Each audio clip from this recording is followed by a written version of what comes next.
TV ప్రేక్షకులకి స్వాగతం. ఒక పక్క హిందుత్వాన్ని పెంచాలి అంటూ మోడీ చూస్తుంటే, ఇంకొక పక్క హిందుత్వ విలువలను దిగజార్చాలని చూస్తున్నారో మరి ఏమిటో తెలియట్లేదు.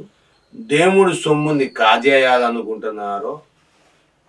గతములో భూముల కరుణాకర్ రెడ్డి లేకపోతే ఏదైనా అనొచ్చు, ఎందుకంటే గతములో ఆయనకి మంచి పేరు ఉంది. కొంత దరిదాపుగా ఒక 32,000 మందికి మంగళసూత్రాలు 2 గ్రాముల చొప్పున మంగళసూత్రాలు ఇచ్చారు. దేవుడి దగ్గర ఇది చేయించి అది చేయించి ఫ్రీగా సామూహిక వివాహాలకి ఇచ్చారంటే ఇదంతా బాగానే ఉంది.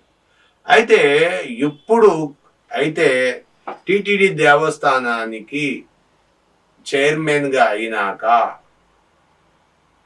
అనాలోచితమైన ఆలోచనలతో మంగళసూత్రములు హిందూ స్త్రీలకు అత్యంత పవిత్రమైనవి మంగళసూత్రాలు. మంగళసూత్రం లేకుండా ఏ స్త్రీ కూడా తాను ఉండదు. తాను భర్తతో కలిసి ఉన్న సమయంలో కానీ, స్నానం చేసినప్పుడు కానీ, తన పిల్లలను ఆలించేటప్పుడు కానీ ఎప్పుడు కూడా 24 hours 365 days మంగళసూత్రం తన మెడలోని వేలాడుతూనే ఉండాలి. అలాంటి మంగళసూత్రాలకు శ్రీవారి బొమ్మలు వేయడం ఏమిటి? ఇది ఎంతవరకు సబబు?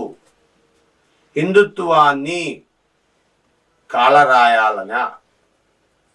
మతాలు సామరస్యం అది ఇది అని చెబుతారు. అసలు హిందూ దేవాలయంలోని ఇంతవరకు ఏ దేవాలయంలోని కానీ ఇన్ని సంవత్సరాలు తిరుపతి దేవస్థానంలో ఎప్పుడు కూడా ఈ అరాచకమైన ఆలోచనలు రాలేదు. ఈ దుర్మార్గపు ఆలోచనలు రాలేదు. ఈ దోపిడీ ఆలోచనలు రాలేదు. ఆ శ్రీవారు భూదేవి శ్రీదేవి సమేతంగా ఆయన ఉండొచ్చును, కానీ ఆయన చిహ్నాన్ని స్త్రీ అనేక సమస్యలు ఉంటాయి. స్త్రీకి ఇంట్లో రానప్పుడు కానీ ఏదన్నా సరే ఎన్ని కట్టుబాట్లు ఉంటాయి. అలాంటి కట్టుబాట్లన్నీ కూడా తొలగించేసి నువ్వు ఎప్పుడూ మెల్ల వేసుకో, నీకు స్వామివారి అనుగ్రహంతో నీకు ఆ మంగళసూత్రాలు ఇస్తామనేది ఎంతవరకు సబబిది? ఒకటి గుర్తు పెట్టుకోవాలి, దైవంతో ఆడుకున్న వారు ఎవరు బాగుపడలా. దైవంతో ఆట ఆడిన వారు ఎవరికి బతికి బట్ట కట్టలా. జాగ్రత్త, ఖబర్దార్. స్వామిని పెట్టుకున్నారంటే దానికి పరివేశానం అనుభవించాల్సి వస్తుంది అని ప్రముఖ పాత్రికేయులు కాక రాజకీయ విశ్లేషకులు అలాగే సిద్ధాంతులు కూడా ఇవి మెడలో ధరించడం ఆ స్త్రీకి శ్రేయస్సు కాదు. ఉంగరం పెట్టుకుంటే తప్పు లేదు, పురుషుడు వాడొచ్చు.